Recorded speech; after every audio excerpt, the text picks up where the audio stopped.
Hey, little birdie, don't feel down. Come and perch on my shoulder. Don't be shy. I'll show you around town.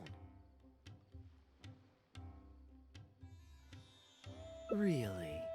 No wonder they never pay attention to me. Forget it. I probably shouldn't be anthropomorphizing them anyway. Haven't seen you in some time. To which one of the Animo Archons wins do I owe the honor? Oh, is this your way of saying that you missed me? Since it wasn't meant to be with this little birdie, I'd better leave it alone. Let's take a walk, shall we?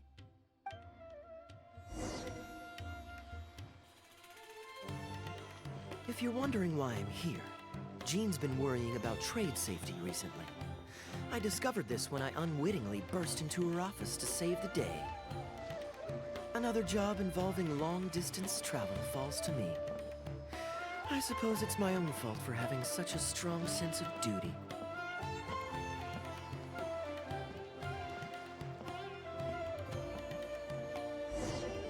Still, on the bright side, business is now taken care of. And I have unused travel funds, so I was planning to...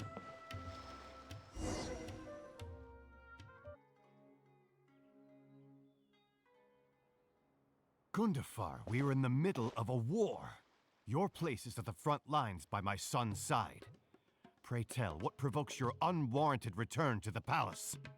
A matter of utmost importance, Your Majesty, such that I must personally report it to you. Huh. Outdoor theater. Looks fun. Actually, yes. I saw some guards do a musical performance when I was traveling with their caravan in Sumeru. They were desert dwellers. So are these actors. And I think I actually recognize one of them. Come on, let's go watch.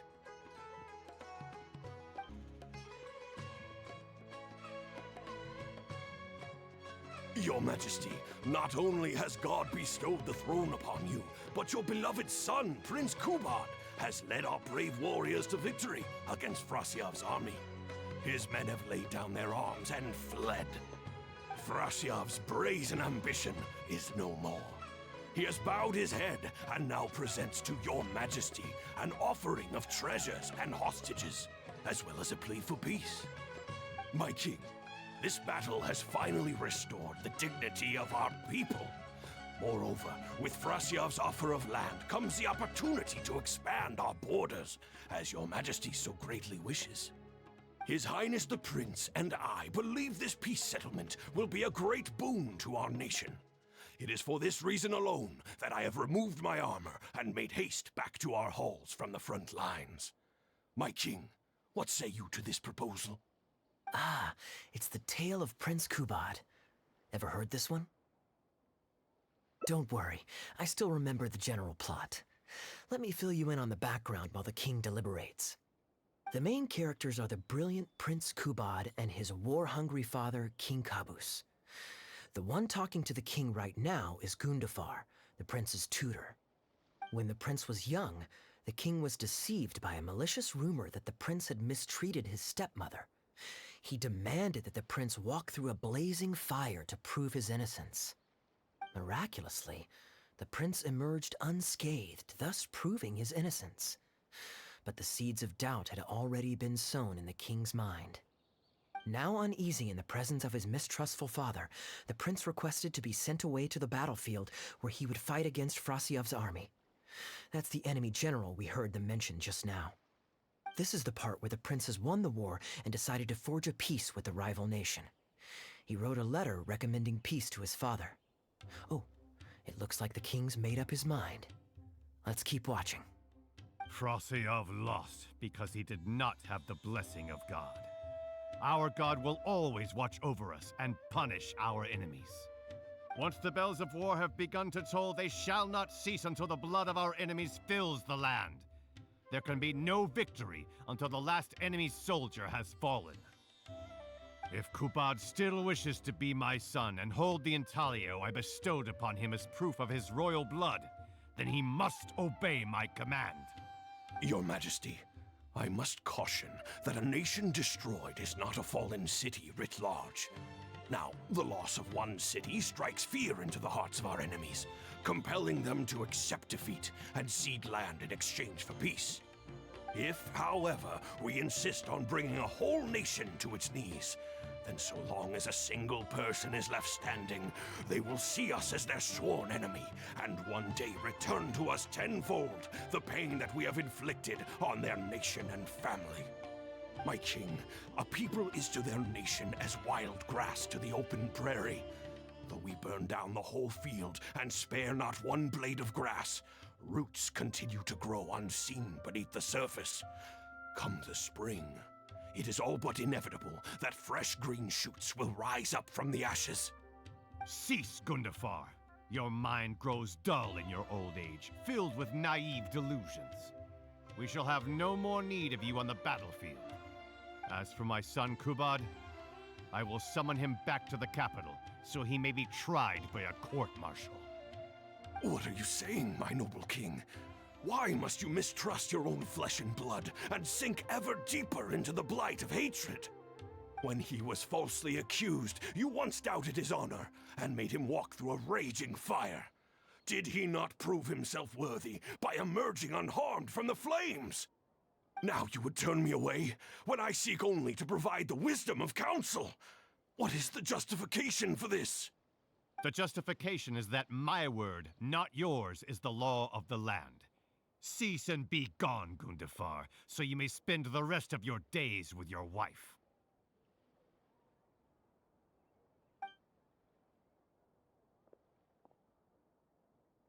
What has become of the king that I served with my life? Fanaticism has robbed him of all reason and wisdom. Peace is surely the most favorable path for our nation, yet he refuses to accept it. I must think of a way to seize control of the army back from the hands of my wayward son, that they might continue the fight to the end. Perhaps the first task should be this. I shall send a loyal contingent of warriors to eliminate Frosyav and the hostages he has sent to our palace. Brilliant acting, Darbil.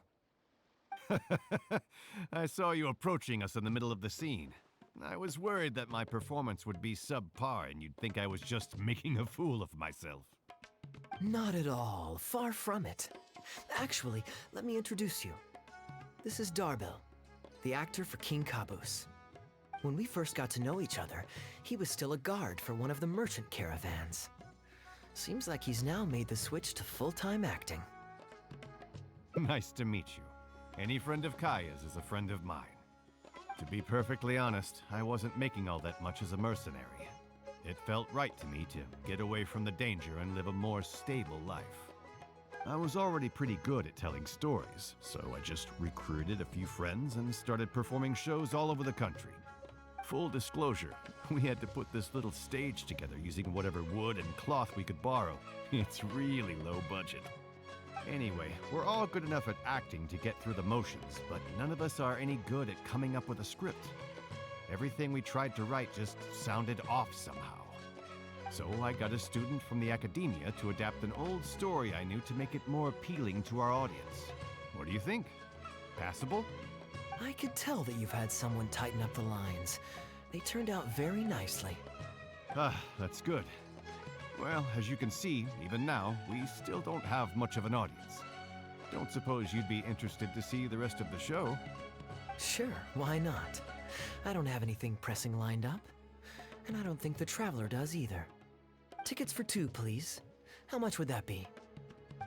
There's no need for tickets. You could just get some food from Jafar Tavern. We've worked out an arrangement with them. We've actually found a sponsor for this performance, too. He's not too happy about the poor turnout, though. I doubt we'll be able to keep him for the next performance. A real pity. But what can you do, huh? Darbil Asgar still hasn't shown up for the next scene. We should get his costume and sword out so they'll be ready to go the moment he gets here. My apologies. I have to get ready for the upcoming scene. I'll see you from the stage. Would you two like to order some food? What can I get you? If you're looking for recommendations, today's special is the tandoori roast chicken. Ah, bear with us a moment. We're just going to take a look at the menu. I was at Port Ormos discussing some business opportunities, and some crook was trying to pull a fast one on me. Darbil took pity on me and politely asked him to make himself scarce. He's a good guy. A decent storyteller, too. Quite an interesting character. There's a lot of fun to be had if you hang around interesting people doing interesting things. Especially if you're in the company of an interesting friend. That's my secret formula for staying in a good mood. Try it out sometime. You'll see what I mean. Thanks for waiting. We're ready to order now. We'll take you up on that tandoori roast chicken. And let's throw in some desserts, too. One each of the rose custard, that talumba, and the patisara pudding, please. That should see us through the show.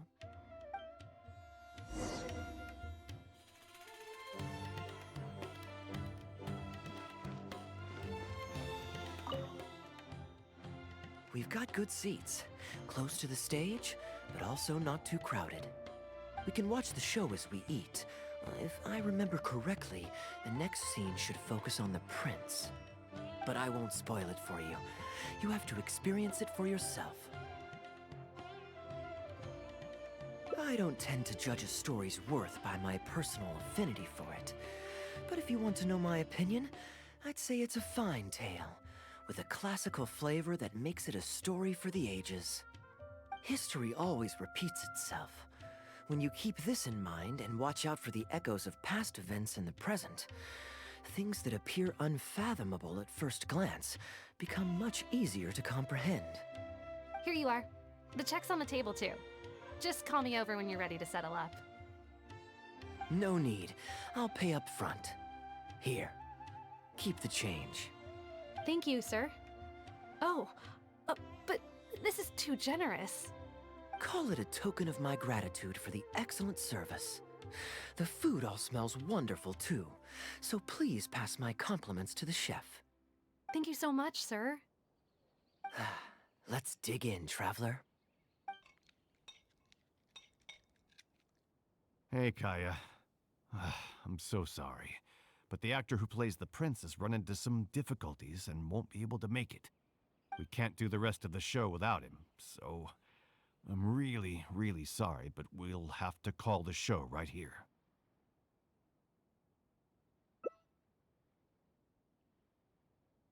Ooh, that would be fun.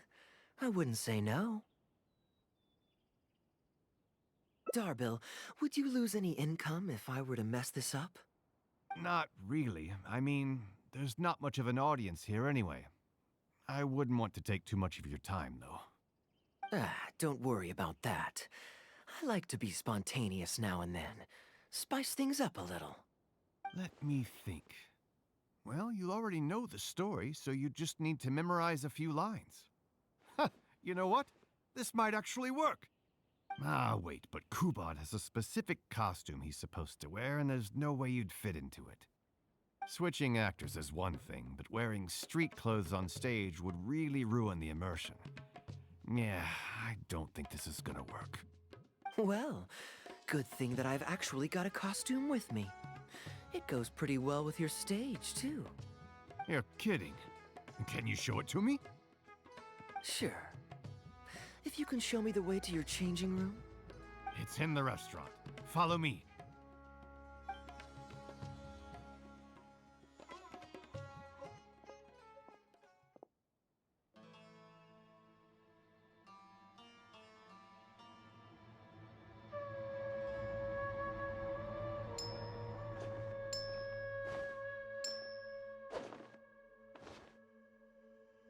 Gotta say, I think I actually look pretty dapper in this. It's a pity I don't have many opportunities to wear it in public. Uh-oh, not a fan of me as a prince? I'll have to act my heart out so you'll be too dazzled to make any digs. Kaeya, here's your script for the next scene. It's not too long, but you also don't have very long to prepare. Do you think you can memorize your lines in time? Only one way to find out. Okay, I think we've covered all your lines and movements on stage. You haven't had long to prepare, so don't worry about forgetting your lines. We'll remind you. All right, I'm good to go. Great. Then let's get this show on the road.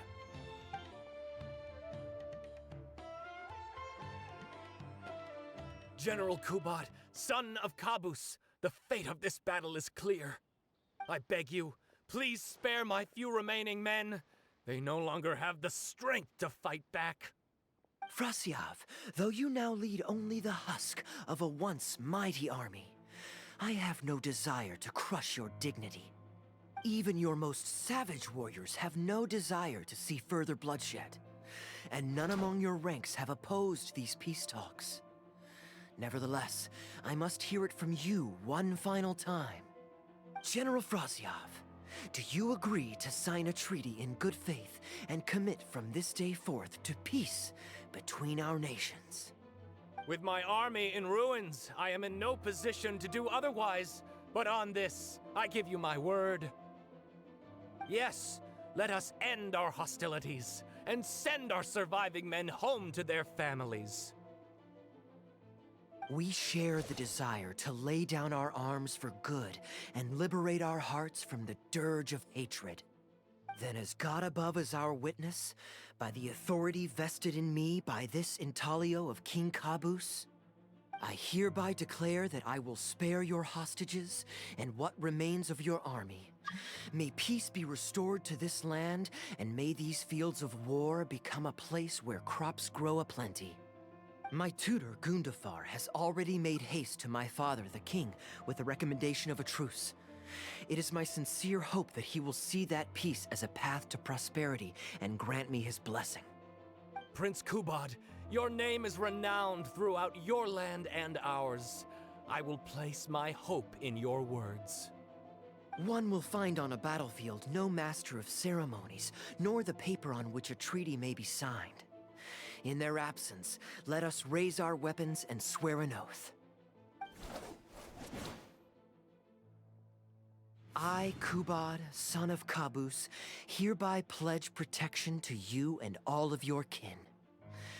May the oceans be stained red with my blood if I am ever to renounce this oath. Wow, your friend is so dreamy. He's not a real prince by any chance, is he? Hey, Rashana, you don't want to miss this. The good-looking guy who left that huge tip is acting on stage with Darbel's troupe. Darbel's one lucky man. I return, Your Highness. I hope I'm not too late. Have you already promised peace to Frasyav? Nay, I am not so rash as to preempt my father's blessing. I promised only what I could so far, the safety of his kin.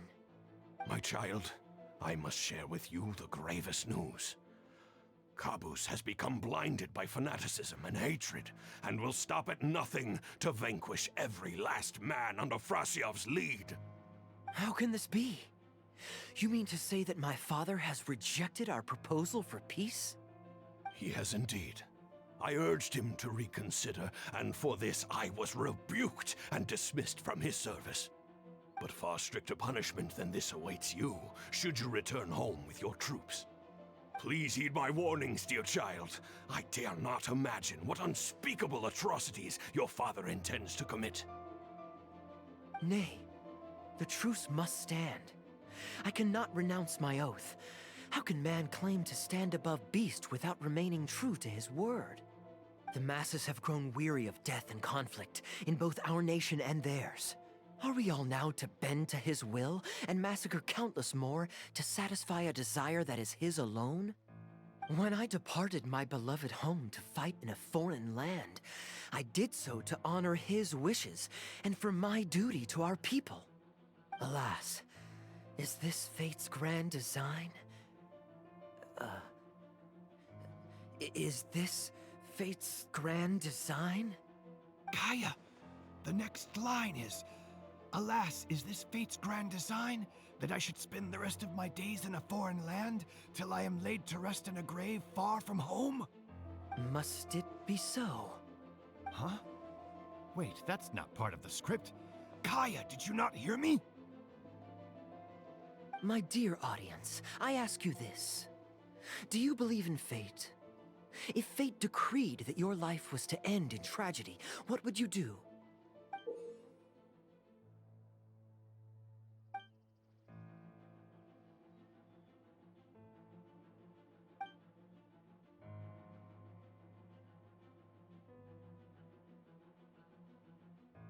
Oh? Then so must it be.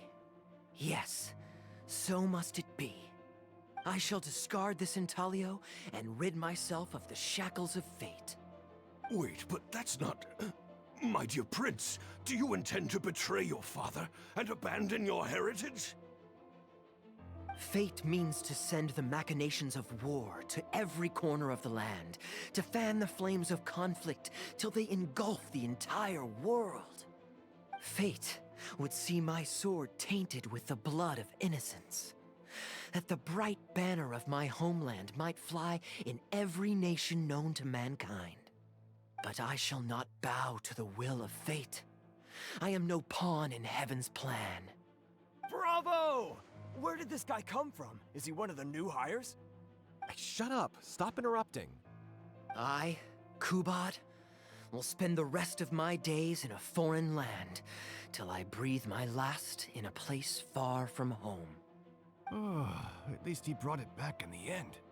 Prince Kubad, my child, there is no need to be rash. Please bring at least your fortune and the retainers who will always be loyal to you. Gundafar, my dear mentor, you have always been like a father to me. It brings me only anguish to bid you farewell.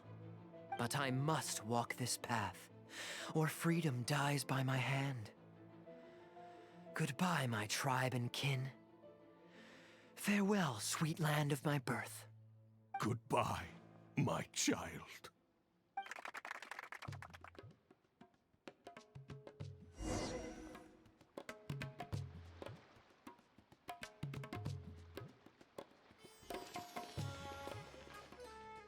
Ooh, it's Prince Kubad. Could I please get your autograph? Why, certainly, ma'am. Ooh, thank you. I'll just go find a pen. Feeling more like a fan now? Acting is quite fun. If there ever came a day when I left the Knights of Favonius, I think I might go into acting full-time. Darbil, could you introduce me to this young man? My apologies, Master Tus. I somehow missed you in the crowd earlier. I was some distance away. I just came over near the end after I noticed a large crowd gathered around the stage. The performance was outstanding across the board. I knew that the poor turnout over the past few days was just bad luck. It was only ever a matter of time before you hit it big. The improvised section was particularly good. I think you could include some improvisation as a staple in future performances. As for the prop he threw, no need to get it back. It's fairly cheap anyway. Thank you, sir. And a big thanks also to our wonderful prince. Had Kaeya not agreed to fill in, we might have disbanded right on the spot. Kaeya, was it? Well, young man, I must say, you've made quite the impression on me. My caravan is always loaded with the finest food and wines. You're welcome to visit at any time. Thank you for the invite, sir, but I'm afraid I've reached the end of my time in Sumeru. I'm sure that my friends and family in Mondstadt must be missing me terribly. Well then, consider it an open invitation. Once you've been bitten by the travel bug, my friend, you'll be getting itchy feet again before too long. My door is always open. If you're ever interested, please ask Darbil to reach out to me. Darbil, we can continue discussions on the sponsorship once you've wrapped up today's show. I'm going back to the inn. Thank you so much, Master Tus. I'll see you shortly. Seriously, Kaeya, thank you for bailing me out again. You're a good guy. May the gods bless you. You know, you should stay for a few more days. I owe you a meal at the very least. Darbil, Asgar is back. He lost track of time playing Genius Invocation TCG. You've got to sort him out. Genius Invocation again? Ah, that does it. That kid's not getting away with it this time. Please excuse me, Kaeya. I will be right back. Sure, There's no rush. Okay, I think they're all gone. Let's slip away now while we can. All right, this should be far enough. Don't think they'll find me here. People were starting to expect a lot of things that I didn't sign up for. Besides, the missing actor is back now. Darbil shouldn't be needing me to stand in again. I don't mind socializing, but compared to chatting over food and drink, I much prefer just going wild on the stage. What about you? Did you enjoy the show?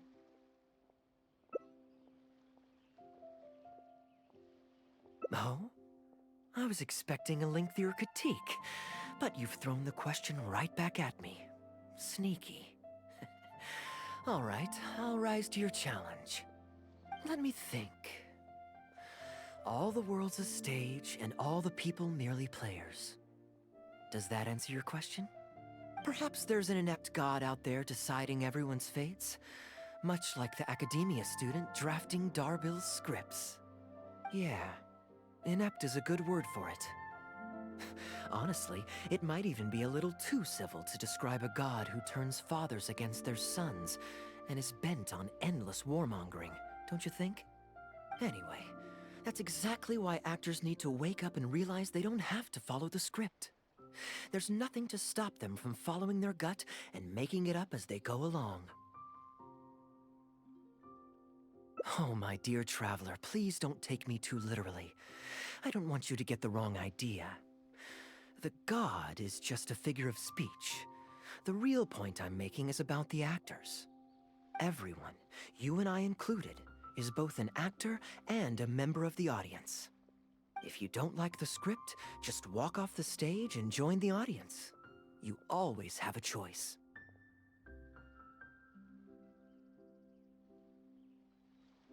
A little too obtuse?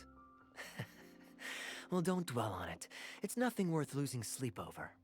I was just thinking aloud. Relax, be yourself, do your thing. That's all I'm really trying to say. When I did my little bit of audience interaction back there, you had no time to prepare. You had to just say what you thought in the moment. I think those spontaneous thoughts are often the most authentic. And that's why I liked your answer. You're still holding on to the intaglio I threw you from the stage, right? Keep it. Think of it as a souvenir from my improvised performance. It's been the most fascinating day, hasn't it, little birdie?